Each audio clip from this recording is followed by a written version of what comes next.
నమస్తే. This is Shaurya. Welcome to our channel. ఈ రోజు మనతో పాటు సీనియర్ పొలిటికల్ అనలిస్ట్ ఎమ్మంది రామారావు గారు ఉన్నారు. వారితో మాట్లాడదాం. నమస్తే సార్. నమస్తే అమ్మా. సార్ ఏంటి అంటే ప్రస్తుతానికి పదవి కోల్పోయే, పదవిలో ఉన్న మనుషుల్ని కోల్పోయే, మంత్రుల్ని కోల్పోయే, ఇప్పుడు ఉన్న 6గురు దాదాపు 11 మందో ఎంతమందో ఉన్నట్టున్నారు. మరలా వాళ్ళల్లో ఇంకొక మిగిలిన వాళ్ళ పైన వేటు పడే అవకాశం ఉంది. కష్టాలొస్తూ ఉన్నాయని అంటూ ఉన్నారు. సో ఏంటి సార్ అసలు ఏం జరుగుతుంది? మరి వైసీపీ మంత్రులు వాళ్ళెందుకు అసెంబ్లీలో అటెండ్ కావడం లేదు, జీతాలు తీసుకుంటూ ఉన్నారని అంటున్నారు.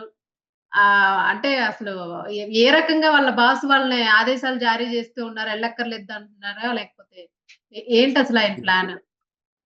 ఇక్కడ కూటమి ప్రభుత్వం అంటే తెలుగుదేశం పార్టీ, జనసేన పార్టీ ఇక్కడ గవర్నమెంట్ ఫామ్ చేసిన తర్వాత జగన్మోహన్ రెడ్డి వాళ్ళకి మీటింగ్ పెట్టి మనకి ప్రతిపక్ష హోదా ఇస్తేనే గాని అసెంబ్లీకి వెళ్ళొద్దు,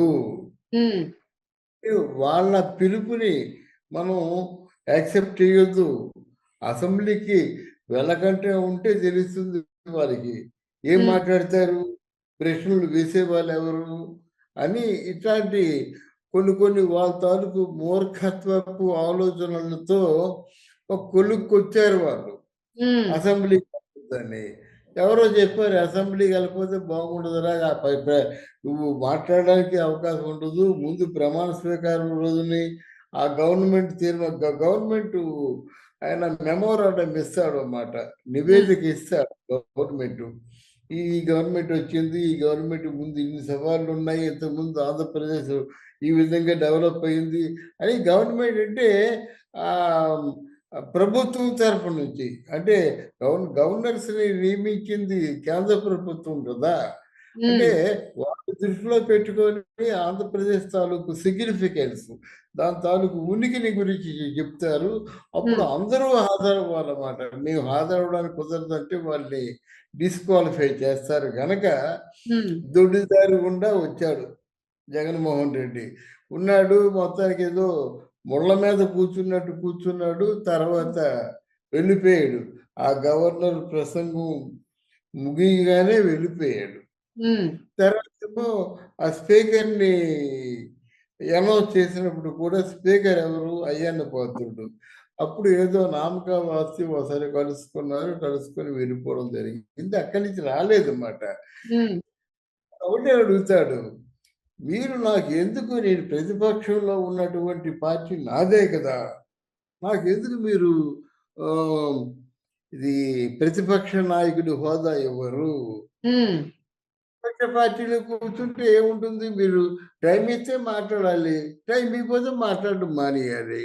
నా ప్రజలంటే ప్రాణం, నా ప్రజల గురించి మిమ్మల్ని ప్రశ్నలు వేయాలన్నా, మీతో చర్చించాలన్నా నాకు టైం అవసరం కదా అని చాలా న్యాయబద్ధంగా మాట ఆయన దృష్టిలో. ఆయన దృష్టిలో అది న్యాయం అనిపించింది.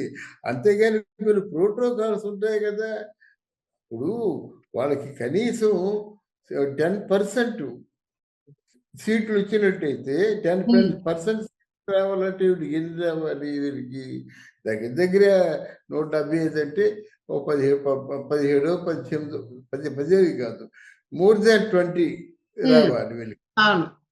అన్ని సీట్లు వస్తాయి కానీ వాళ్ళకి ప్రతిపక్ష హోదా ఉండదు. హోదా అన్నది ఎవరో దయాదాక్షిణ్యాలతో ఇచ్చేటువంటి పదవి కాదు. వాళ్ళకు వచ్చినటువంటి సీట్లు 10% సీట్స్ వీళ్ళకి వచ్చాయా, ఏదో ఆ పర్సంటేజ్ సీట్స్ వీళ్ళకి వచ్చినట్టయితే ప్రతిపక్ష నాయకుడి హోదాలో కూర్చుంటారు. లేకపోతే మామూలుగా జనరల్గా గెలిచిన, ఇప్పుడు అసెంబ్లీ నాయకులు ఉంటారు కదా, నియోజకవర్గంలో ఉన్న నాయకులు వైసీపీ పార్టీ తరఫున గెలిచినటువంటి నాయకులు వీరు అని ఆ 11 మందిని పరిచయం చేస్తారు, కానీ ప్రతిపక్ష నాయకుడిగా పరిచయం చేయరు. ఈ కారణం చేత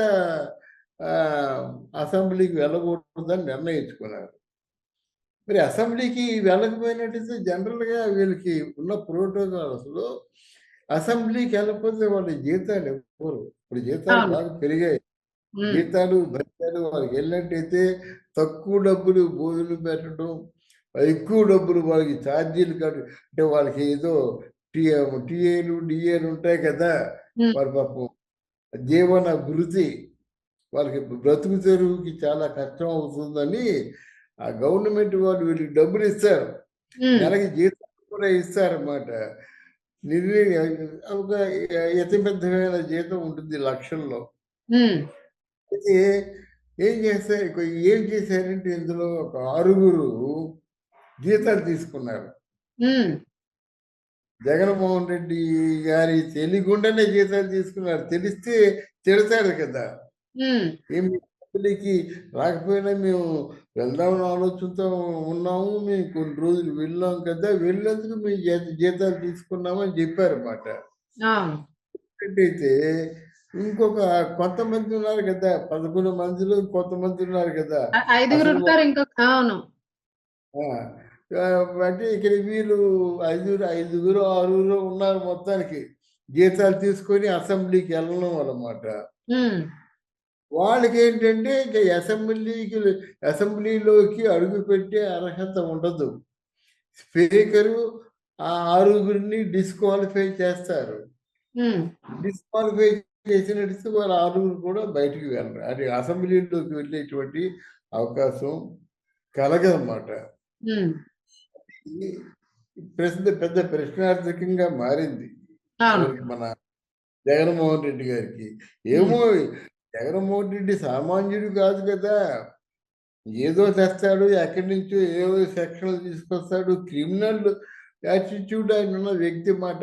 అది చాలా ఆహ్, చాలా మిరకిల్స్ చేసేస్తాడన్నమాట.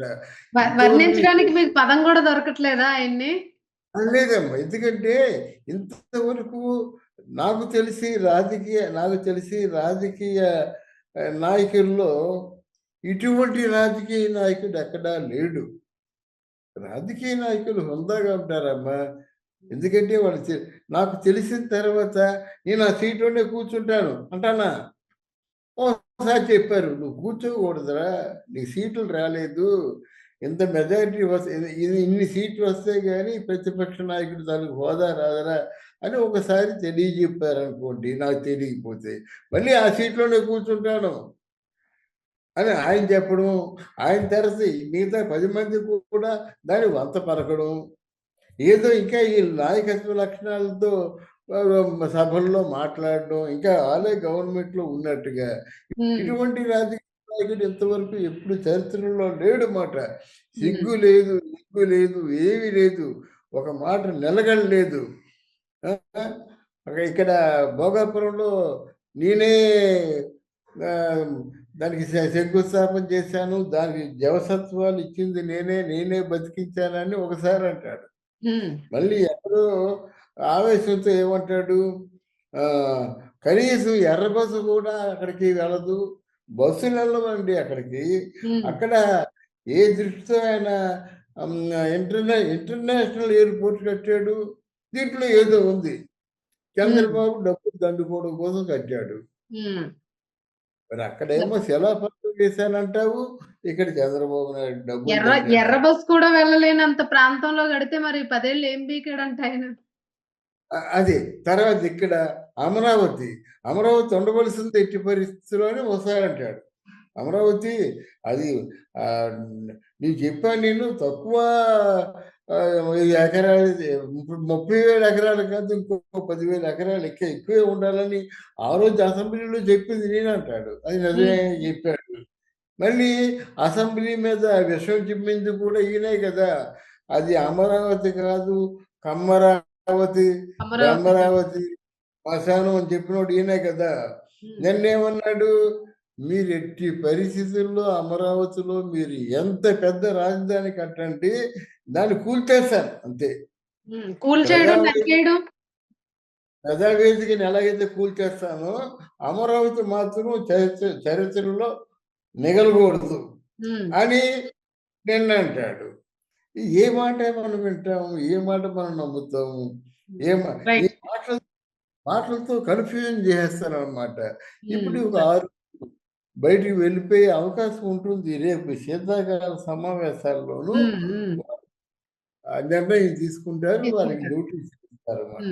Right sir. చూద్దాం సార్ మరసలు వాళ్ళేం నిర్ణయం తీసుకుంటారో, దీనికి ఆయన ఎట్లా రియాక్ట్ అవుతాడు?